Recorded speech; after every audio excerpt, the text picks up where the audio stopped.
Welcome to the How to Be Awesome at Your Job podcast, the show where brilliant professionals share how to sharpen the universal skills required to flourish at work. Enjoy more career fun, wins, meaning, and money with your host, Pete Makaitis. Hello, and thanks so much for joining us here for episode 742 with Wendy Wood. Wendy is one of the leading researchers on habits, how to make them, how to break them, what's behind them. So you'll learn 1, the trick to building habits, 2, why context is so crucial for habits, and 3, the one question to control your bad habits. So if you want to check out the show notes or the transcript or the links to items that we've referenced, visit awesomeatyourjob.com/EP742 and check out some of our other goodies at awesomeatyourjob.com, such as the full text transcripts, the gold nugget email summaries, and so much other good stuff. Now here's Wendy's story. Wendy Wood is a behavioral scientist who is Provost Professor of Psychology and Business at the University of Southern California. She is the author of the book Good Habits, Bad Habits, and for the past 30 years, she has been researching the nature of habits and why they are so difficult to change. Big thanks to Wendy for sharing her wisdom with us. Big thanks to our sponsors. Check them out. And big thanks to our sponsor, Acorns. Acorns makes it easy to start automatically saving and investing for your future. You don't need a lot of money or expertise to invest with Acorns. In fact, you can get started with just your spare change. Acorns recommends an expert-built portfolio that fits you and your money goals, then automatically invests your money for you. NerdWallet.com, whom I love on these sorts of matters, gives Acorns a whopping 4.7 stars and says, quote, if you want to make the most of your spare change, there's no better place to do that than Acorns. Head to acorns.com/awesome or download the Acorns app to start saving and investing for your future today. And we got a legal disclaimer here. It may not be representative of all clients. Tier 1 compensation provided. Compensation provides an incentive to positively promote Acorns. View important disclosures at acorns.com/awesome. Investing involves risk, including the loss of principal. Please consider your objectives, risk tolerance, and Acorns' fees before investing. Acorns Advisors LLC, Acorns, is an SEC-registered investment advisor. Brokerage services are provided to clients of Acorns by Acorns Securities LLC, member FINRA/SIPC. For more information, visit acorns.com. One sponsor to check out is Harvard Business Review. This brilliant magazine, published at hbr.org, is the leading destination for smart management thinking. Fun fact, HBR has been mentioned in 108 episodes of the show. That's because HBR has great stuff that comes up often. They've got explainer videos, podcasts, real-world case studies, and much more. I think of HBR each night that I put on my special orange glasses. Their article, Will Blue Light Glasses Improve Your Sleep?, revealed that those who wore them reported better sleep and a 7% improvement in work performance as compared to those who wore the sham glasses. So I cite HBR anytime anyone tells me that I look silly wearing them. Now, much of HBR's content is available for free when you sign up at their site. Subscriptions that get you unlimited content cost $10 a month. If you visit hbr.org/subscriptions and enter the promo code AWESOME, you can save 10% off of that subscription. Again, to save 10% off of your HBR subscription, go to www.hbr.org/subscriptions and enter the promo code AWESOME. One sponsor to check out is Storyworth. Whenever I'm thinking about meaningful Father's Day gifts, Storyworth leaps to mind. Storyworth helps you preserve precious memories and stories from your father for years to come. Each week, Storyworth emails your loved ones a thought-provoking question that you get to help pick, such as, what's the bravest thing you've ever done? I personally love the prompt so much that I have refreshed Storyworth's questions page many times looking for more. Storyworth makes the writing process super quick and easy. All your loved one needs to do is respond to that email with a story, and then you get a quick copy of that. And after a year of this fun, Storyworth compiles your loved one's stories and photos into a beautiful keepsake hardcover book that you'll be able to share and revisit for generations to come. Families love Storyworth so much, they've got 25,000 five-star reviews on Trustpilot and have millions of stories preserved. So give all the fathers in your life a unique, heartfelt gift they'll all cherish for years. Storyworth. Right now, you can save $10 on your first purchase when you go to storyworth.com/awesome. That's storyworth.com/awesome to save $10 on your first purchase. Wendy, welcome to How to Be Awesome at Your Job. Great to be here. Well, I'm so excited to talk to you about habits, one of my favorite topics here. Could you start us off by telling us about a habit that has been transformational for you personally? So, it's hard to isolate any one habit that we have that makes a huge difference in our lives because so much of what we do is influenced by our habits, depends on our habits, much more so than we realize. I've done some research on how much of our daily lives is habitual in the sense that we're repeating things without thinking a lot about them, just sort of responding automatically. And almost 43% of what we do every day, we're doing out of habit. So habits contribute to an awful lot more than most of us imagine. Mm-hmm. Well, that is intriguing. And I was just about to ask you for any particularly surprising, fascinating, counterintuitive discoveries you've made along the way with your research. Sounds like you already got one, but anything else leap into mind? I think that for your audience, the biggest question is, how do I change bad habits, unwanted habits? And most of us do it by exerting willpower, making a decision. But habits don't work that way. Habits are really part of the non-conscious processes in our brain, so that habits form as we repeat behaviors, and they change as we repeat behaviors too. So changing habits is not at all what we think it is. It's not what we usually try to do. Okay, so that's sort of like a definitional point. Like, if we're calling it a habit, it's not even an effortful initiative of our proactive will that we're going for, but rather just kind of like something operating in an autopilot part of ourselves, definitionally speaking. Exactly. Okay. So we think of our brain as processing information, as a single unit that tells us when we like things, that records memories. But in fact, our brains are made up of multiple separate systems that only sort of work together. And the habit system is something that is part of our non-conscious. So you have habits. I have habits. Our dogs have habits. We all learn through experience. It's a very basic way of learning. And it really guides a huge amount of what we do, particularly at work. One of the things we found early on is that people who have jobs actually have slightly more habits than people who don't. And that's because our jobs structure our day so that we're repeating the same things. You go to the same place, or at least you used to before the pandemic. If you're an office worker, many of us are still not quite back in the office. We go to work at the same time each day. We wear similar types of clothes. We stop for lunch around the same time. So work really structures our life in ways that make it very easy for us to form habits. Mm-hmm. Well, so I'm intrigued. Research on the number of habits. Tell us, how many habits do we have on average, or the rough range for people? I don't think there's an exact number. As I said, 43% of the time you are acting on habit. So almost half the time you're doing things automatically without thinking and without necessarily making decisions. And you can see why that would be useful, because you don't have to think carefully about how you're going to get to work today, or think about where you're going to go for lunch. Usually we just do what we've done before that sort of worked for us in some way. It might not be the best thing, but it's the easy thing, and we just repeat it and do it again. Mm-hmm. Well, I could see how, sure, conserving mental thought energy is something that we accomplish there. Could you paint a picture for us in terms of, for professionals, well, and maybe all of mankind, like what's really at stake or possible here? Do you have maybe any startling statistics or inspiring stories showing us what really is possible if we master or fail to master habit building as a skill? Well, you're building habits all the time. The skill to master is building habits that work for you, that are rewarding, that are consistent with your goals. And so that's the skill that everyone needs to focus on.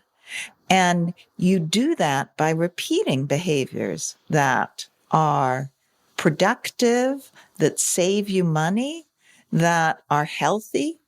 So habit memories build as you do the same thing over and over again. You don't build habits by decisions. You build habits through repetition, repeating a behavior in the same context so that the next time you're in that context, that's the behavior that springs to mind. And it takes many repetitions for habit memories to form. And that's why they're so challenging is they stick around. So it takes a long time to form a new habit, and it takes a long time for habit memories to decay. Hmm. You said many repetitions, and I've read some numbers cited that are different in a number of places. So, Wendy, could you weigh in on how many reps or how long does it take to form a habit? Yeah, you'll read lots of things about habits out there because people are fascinated by them. They should be. There's something that is part of our unconscious that we don't have access to. We don't have awareness of how our habits work. So it's really fascinating to speculate. And there's lots of speculation out there in the literature. But what science tells us is that it takes probably about 3 months of repetition almost every day for a habit to become really strong so that you do it without thinking. Hmm. So that it becomes an automated part of your everyday life. And I'm curious, you said about 3 months, and part of me thinks that that's a tricky question. Like, how long does it take to form a habit? Sort of like, well, how long does it take to master chess? How long does it take to fall in love? I mean, You there, got it. there's it's going to vary wildly, based on some contexts and individuals and what you're achieving. And I'm thinking about, we interviewed BJ Fogg, who wrote about tiny habits, and his take was, well, hey, if it's super easy and doesn't require a lot of effortful motivation, you might find that you're installing habits quite quickly. Is that fair to say that the time it takes can really vary based upon just how, big or small or hard or easy or motivated or unmotivated you feel about something? Well, probably not with motivation because habit memories don't depend on how motivated you are. Instead, they depend simply on repetition and whether you do things in the same way each time. So you're absolutely right. It takes a long time to master some things. Playing a Chopin piano concerto take me a long, long time to learn how to do that. Playing Twinkle, Twinkle, Little Star on the piano, that I can do. So how long something takes really depends on how difficult the behavior is, how complex it is. Your intuition is absolutely right. So I guess when it comes to habit difficulties, I guess it's true. Like if it's wipe up the counter after, making coffee in the morning is a lot easier than head to the gym and do an elaborate, workout routine each morning. You got it. Yep. And that's true in our jobs too, right? There are some things we do that are relatively easy and straightforward, and we can form habits for them pretty quickly being several months.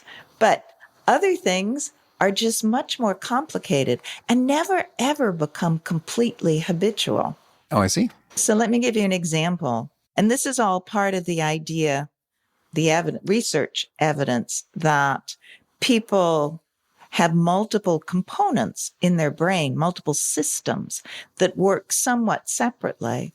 So very productive writers, if you're a productive writer and you're pushing out those pages every day, you probably have a habit to write at a certain place, certain time of day. Maybe you write for a certain number of hours or get a certain number of words on the page.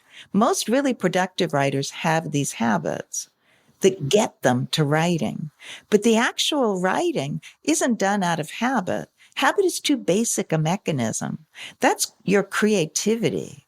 So habits and conscious thought, conscious decision-making, creativity, They both together allow us to do very complex tasks, but both are required. Because if you're a great writer, but you don't have good habits, then you're struggling to get yourself to write. You're struggling against yourself. Do I want to do it today? Will I be successful? How do I do it? You're wasting all that energy before you even start writing. So that's why it's so important to get your habits in sync with your goals, get them aligned with your goals, your conscious desires. And if you do that, then your habits will help you achieve them. Yeah, I like that.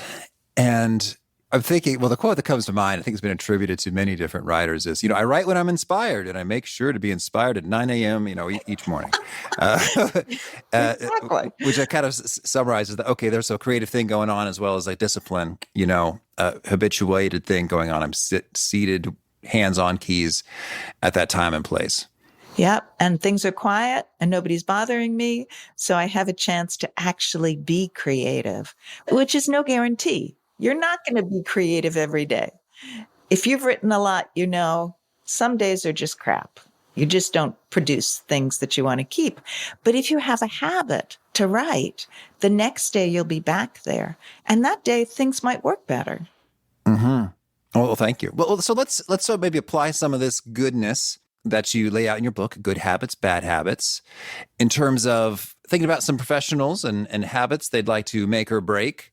Well, how do we start with break? Let's say folks are like, I look at my phone too much. I'm always scrolling TikTok, Instagram, Facebook, email when I should, be unplugged and from work and rejuvenating. But I just find myself, whoa, how'd this happen? Here I am on my Facebook, on the phone. If folks have that habit they'd like to stop, what do we do? It's very understandable if people have that habit because our phones and social media sites in particular are designed to be very habit forming. They are set up in ways that make it really easy for us to form habits to use them, in part just because we can take them everywhere. Right? You can take your phone on the bus. You can take your phone to the office. You can take it into important meetings. People take it into the restroom. You can take your phone everywhere. It's always accessible. So it's always available to be used. And it's very rewarding, right? You get on your phone and you learn stuff. So it has the components of habit formation built into it. And the challenge is we need to control those forces in our lives, as you said. So one way to do this is to make it a little bit harder for us to use the phone. And that's not the way most people think about changing their habits, right? Most people think, okay, if I have a problem with using my phone too much, I need to make a decision, exert some willpower, figure out how to control this thing. Become a hero. Exactly. Become a hero. But your habit memory will long outlast your desire to control this behavior. Habit memories stick. They don't go away very easily. In fact, some researchers think that once you have a habit, it never goes away. So the best thing you can do is to put some brakes on it. And we call that adding friction to the behavior. One great way of adding friction, if you're in a meeting, is to take your phone and just put it face down, because that reduces the cues that you will see to pick it up and look at it again. You're not going to see the alerts in the same way. Yeah. Another way is to form a habit of putting it in your briefcase, your backpack, your purse, and zipping it so that you actually have to unzip it in order to use it. Now, all of this just sounds a little too simple, which is, I think, why people don't do it. But there's great research evidence showing that it does work. In fact, probably the best evidence comes from anti-smoking campaigns. Okay, do tell. So the last century, middle of the last century, about 50% of Americans smoked. And then we all learned that smoking causes cancer. So we all got concerned about it. But our behavior didn't change a whole lot. It didn't change really until the government started putting friction on smoking. So they banned smoking in public places. So you can't smoke in restaurants and bars anymore, can't smoke in the office, which makes it just a little bit more difficult to keep being a smoker. They added taxes onto the cigarette purchases so that it's a little bit more difficult to afford to be a smoker. And then they started removing queues so that it used to be you could just go into the store and pull a packet of cigarettes off of the shelf. But you can't do that anymore. You have to ask somebody for And show the your brand face in shame. Exactly, for the brand I that you need nicotine from you. And you have to remember exactly what kind, right? And there are 5 different variants on every brand that's out there. So you have to describe it to somebody. They make it work. You have to work for it. And anything you have to work for, people are less likely to do. So that now, after removing queues and adding friction to smoking, only 15% of Americans actually smoke, which is an amazing success story. But it was done through friction, and friction on a behavior that's even more addictive, more habit forming than your phone, because there is an addictive component to smoking, obviously, right? It's that nicotine jolt that you get when you smoke. But friction helps control it. So thinking about your experience in terms of friction helps give you control over habits that you may not want to continue. Yeah, that's intriguing. And I love a good story with numbers. So thank you for that. And now I'm thinking in contrast to e-cigarettes like Juul really proliferating, perhaps by just the opposite. Like there's so little friction in terms of, well, I mean, high school students like sneakily are using them in their schools because there's no smell. There's no need to light something up. It can be done, hide it in a bathroom or a locker, the exhale or whatever. Friends, family, colleagues can't smell and judge you in terms of like, oh, you're a smoker, huh? So you don't have that stigma there. You have a couple puffs without a whole cigarette. Yeah, for high school students, it has all the benefits and few of the downsides until their parents figure out what. So then you'll get some friction. Yeah, Of course. Parents can be friction in that case. Severe penalties. Okay, well, so that's really handy. So friction. Now, you mentioned in the book context, repetition, reward. Where do we put friction in the context bucket? Because we make the context harder to do. Exactly. You set up contexts that make repetition a little bit harder, require a bit more thought on your part. And it's amazing how influenced we all are by the friction in our lives. There's great evidence that people who are closer to gymnasiums actually work out more often. And that's not how we think about working out, right? We think we're making a decision, we're being admirable people, we're showing willpower, we're concerned about our health. And so that's why we go work out. But instead, another important determinant is how easy is it to get there? And if you can get to the gym easily, you're just much more likely to work out and have an exercise habit. Yeah. So that's so powerful. It's like, how can I make this easier or how can I make it harder?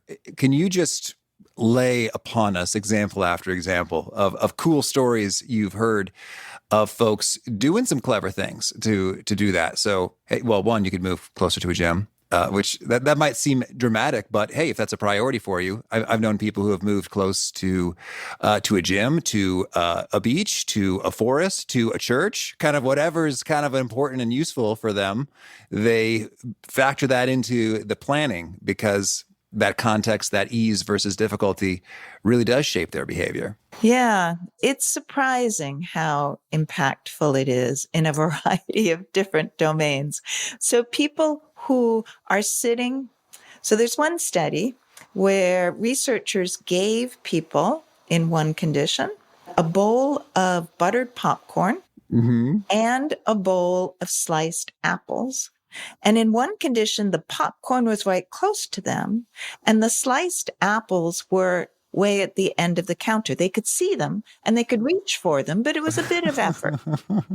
In another condition, the apples were right in front of them, and the popcorn was at the end of the counter. Again, they could see it, they could smell it, and they could get there.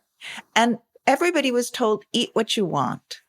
So when the apples were close to them, they ate a third less calories than when the popcorn was close to them. They weren't any less hungry.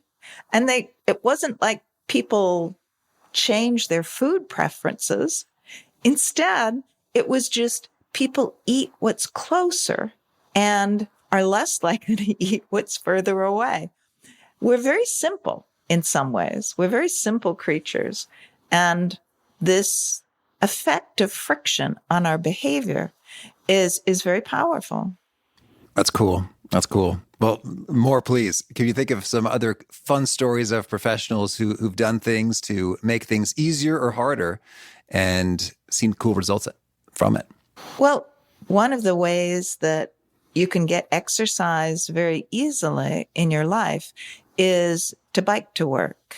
And when communities put in bike lanes, people are just much more likely to bike. Protected bike lanes. So often you see these stripes painted down the middle of the road. And as a cyclist, I wouldn't use them because they're scary.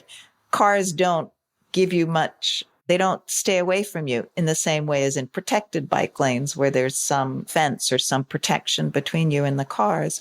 When cities put in protected bike lanes, people are just much more likely to cycle to work than when they don't have protected bike lanes. And again, we think that these things are our personal decisions, that we're either good people or bad people for doing these different things, but instead, we're very influenced by the forces in our environment. One of my favorite studies was done by a group of researchers in the 1980s, and they were in a 4-story office building. And what they wanted to do was they wanted to convince people to take the stairs instead of the elevator while they were at work. So they started doing just what we all do, which is they thought, well, I should convince people that this is the right thing to do. So they put up signs all over the elevator. Take the stairs, not the elevator. It's good for the environment. It's good for your health. Uses more calories. Doesn't waste energy. No effect. So what they did is they decided to add a small amount of friction to using the elevator. And they slowed the closing of the elevator door by 16 seconds. Wow. The whole process of closing the door takes 16 seconds? More than it typically did. Yep. Wow. They added 16 seconds to it. That's enough for me to be like, forget this. I'm out of here. Exactly. And that's what happened, is that elevator use was cut by a third. Oh, really? I thought it'd be way bigger. It's like, that sounds like an eternity. You're obviously an impatient person. Yeah, guilty. But the really cool thing about the study was a month later, they put the elevator doors back to their original speed, and people kept taking the stairs. Yeah. Because they'd formed a habit to do that. And they weren't going to mess with the elevator. They just kept taking the stairs. They'd learned how to do it. They figured out, yes, it is good for me. It gives me a little bit of a break in the middle of the day. So they just continued to do it. And again, I'm not advocating people change the speed of the elevator door closing in their office, but simple friction tricks like that can be really powerful, much more so than convincing ourselves that something is right, something is the right thing to do. Mm-hmm. Well, and that's an example of really easy habit that sort of fits in naturally that locked in within a month. So cool beans. Well, so in good habits, bad habits, with the three bases of context, repetition, reward, feels like we've hit context pretty thoroughly. Can we hear some best practices in the zone of repetition and reward that are within our actionable control? Yeah. So psychologists used to think that intrinsic motivation was most important, that there was something unique about intrinsic motivation.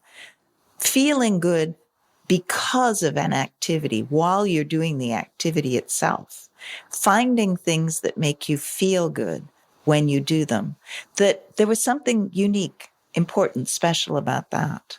And we've since learned that it doesn't quite work that way. It's just doing activities and having some positive experience. The positive experience doesn't even have to come from the activity itself. So researchers gone into kids' classrooms, math classes. The kids kind of don't like, and played music, gave the kids food while they were doing math problems, gave them colored pens to use for the math problems, and the kids worked on the problems longer just because they felt it was more fun. It was more engaging, more rewarding to do it. Those are not rewards that are part of math necessarily, but if you add them in, they increase our enjoyment of the activity and make it more likely that we will repeat it again in the future so that we'll form it into a habit. Those kids were more likely then to do math in the future and then might form a habit to actually do their math homework. Well, that's lovely. So if we could make something more enjoyable from, the ambiance, the lighting, the music, the design, the tools, then away we go. It's true. I like working more with my Pilot Precise RT pen than, some junk they gave me at the bank. There you go. And people use this all the time with exercise. People do it intuitively with exercise. You might hate to work out at the gym, but if you can listen to interesting podcasts like this one, if you can find good music, a good book to read while you're working out, it makes it much more interesting and much more fun. And you're more likely to do it again in the future, forming a habit. So you can add in rewards that don't have anything to do with an activity. And it functions just like an intrinsic reward, something that comes from the activity itself. Oh, that's cool. So with context, we can proactively think about how to shape things to make it easier or harder to do in the context. For reward, we can actively shape it so we can make something more pleasant or less pleasant. How do you make something less pleasant? Maybe if I wanted to make looking at my phone less enjoyable, is there something I can do there? Yeah, there sure is. You can put it to grayscale. Okay, sure. Take the colors out. And that does a couple of things. It removes cues because it makes it harder to distinguish the different icons and exactly what they are. And then it also removes the rewards. It makes it less interesting for us to get on social media and see different videos and pictures. And so it removes cues, removes rewards, something you can do to control phone use. Absolutely. Oh, very cool. And how about repetition? I mean, I guess, just do more, just do less. I don't know. Anything clever we can do to work this lever? Well, repetition is really a function of reward and things that are easy. So repetition, you're more likely to repeat a behavior if you enjoy what you're doing and if it's easy to do. So it's a consequence of rewards and context friction. And I'm curious, if I wanted to get a head start, really turbocharge getting a habit going. Would it be worth my while to just try repeating something dozens of times? Like, okay, I wake up, I put on my running shoes, roll out of bed, put on running shoes, roll out of bed, put on running shoes. Like, is that a useful thing to do? Sure. If you go running, then. Sure. Yeah, well, I guess I was thinking about the actual, like, for the next hour, I'm going to exit my bed and put on running shoes 50 times. Is that useful? I wouldn't do it. I don't think it's worth it. I Okay. think it is worth it to figure out where to put your running shoes so that you're most likely to put them on when you have time to go running and actually walk outside with them and start running. So finding time in your day, finding a way to structure in to make it easy for you to go running will be more successful. All righty. Well, tell me, Wendy, anything else you really want to make sure to mention before we shift gears and hear about some of your favorite things? I think habits in the workplace are often misunderstood because we tend to think of work as involving both innovation and habitual repetition. And we don't realize how much our habits enable that innovation.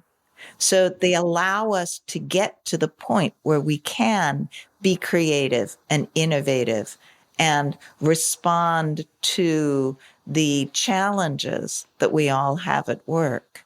If you have good habits, then you're not struggling with the preparatory stuff.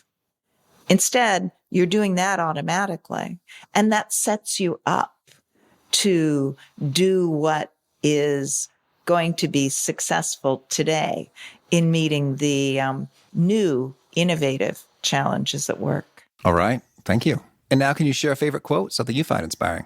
I think my favorite quote was an inaccurate one by William James when he claimed that 99.9% of everyday activities are done out of habit. William James is brother of Henry James, if you are an English major, and he is often considered to be the father of modern psychology. So the fact that he was such a habit enthusiast is great. He didn't have much data. He didn't have anything to back up his speculation, but he was a real enthusiast. All right. And how about a favorite study or experiment or bit of research? I think that probably my favorite study is the one that I already mentioned on elevator use. But I can tell you one that we did that I think illustrates how hard it is to change our habits. And it was done at a local movie cinema. We got the people who ran the cinema to allow us to show some shorts at the beginning before people watched the actual movie they came to see. And supposedly to thank them for rating all of these movie shorts, we gave them boxes of popcorn to eat. These were free. Everyone took them. And unbeknownst to them, half of the popcorn was stale. And it was really stale. It had been in our lab for about a week in a plastic bag. So it was not great popcorn. Half got fresh popcorn. So you see the setup. At the end of the presentation, we collected the boxes and we weighed them to see how much people actually ate. And what we found is that people who didn't have habits to eat popcorn at the movie cinema, and there are such people out there, they ate a lot of the fresh popcorn. They did not eat the stale popcorn because they could tell us it was awful, and it was. But people with habits to eat popcorn in the movie cinema, they were sitting there, they were holding the popcorn, and they ate the same amount, whether it was fresh or stale. And it just shows that our habits are cued automatically, even when we don't want them to be, right? These people are telling us, I hate this popcorn. It's disgusting. I actually don't know that I've ever gotten such low ratings of anything in my lab before. So people really did hate it, but they kept eating it because they were cued by the context that they were in. It's easy. It's what they'd done before. It was their habit, and they just persisted. They repeated that behavior. Oh, there's so much there. And I believe I first heard of this experiment from Katie Milkman's book. I think she cited you because I hear her voice in my mind's ear in the Audible version. Fresh popcorn. Anyway, and we had her on the show and she was great. And so one, that's really cool. Hey, that's you.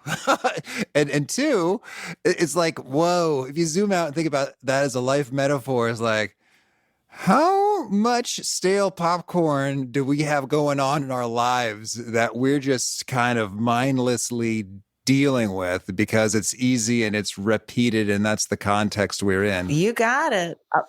And got to do some soul searching there.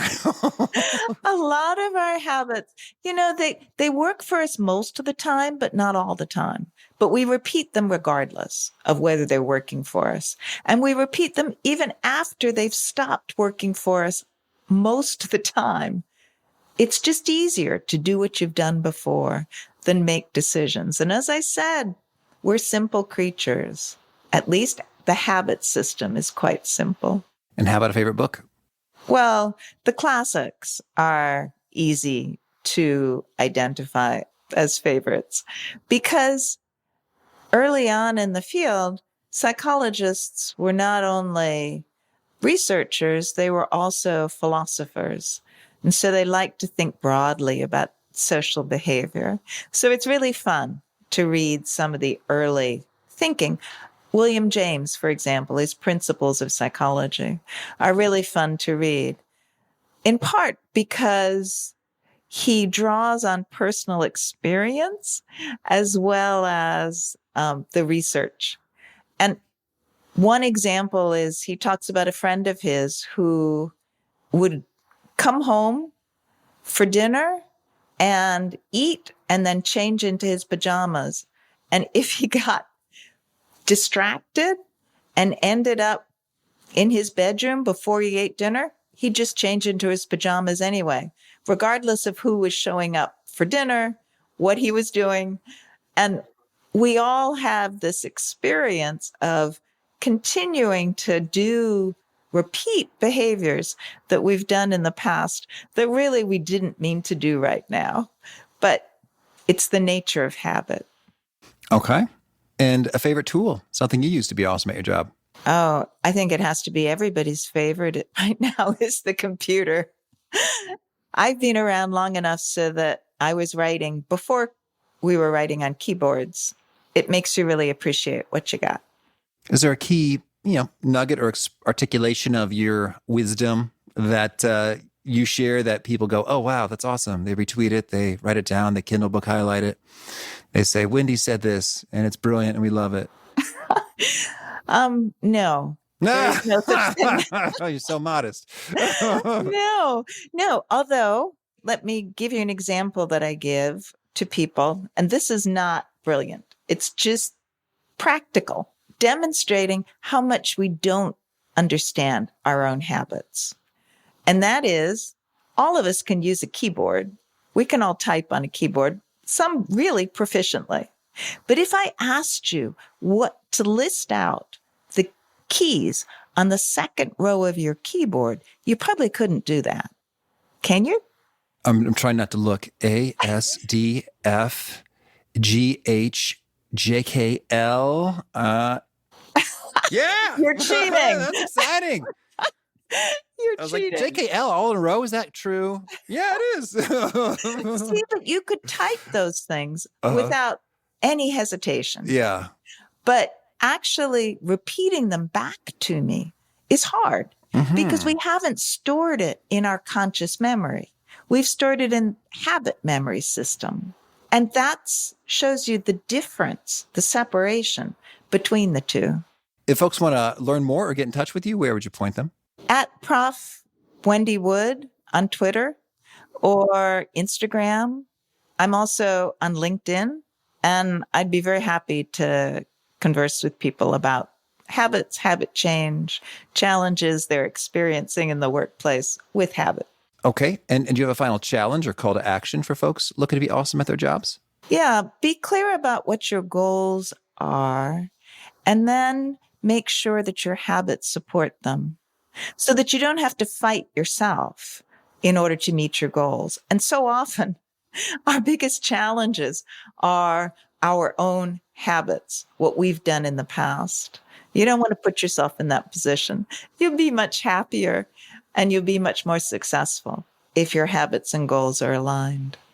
All right. Wendy, thank you. This has been a treat. I wish you much luck with your habits and research and more. Thank you so much. Great fun to talk to you.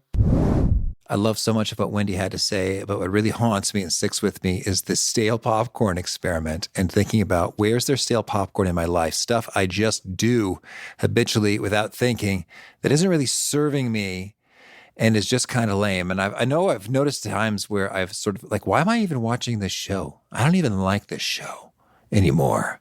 I liked the first 2 seasons and then I stopped liking it, but now I'm just continuing to watch it just because I've watched it. I was with a buddy on vacation and we were out camping, outdoorsy, fun stuff, away from technology. And then we were kind of rolling back into town, still on vacation, road tripping back, still part of the vacation. He has his phone out and he's just like, whoa, why am I looking at my email? So yeah, stale popcorn. Where is it? Think about it and see if we can replace it with some fresh popcorn. All metaphorically speaking, or maybe literally if you're eating stale popcorn in the movies. Cut that out and see what's going on at that movie theater. Again, the show notes, the transcript, the links to items we reference are at awesomeatyourjob.com/EP742. Hope to catch you next time, and peace. Thanks for listening. To get the most out of the show, we recommend 2 key things. First, check out the extra resources at awesomeatyourjob.com. You can find this episode's transcript and links, as well as the perfect episode for your situation. You can search the full-text transcripts of hundreds of episodes or explore episodes tagged by topic and competency covered.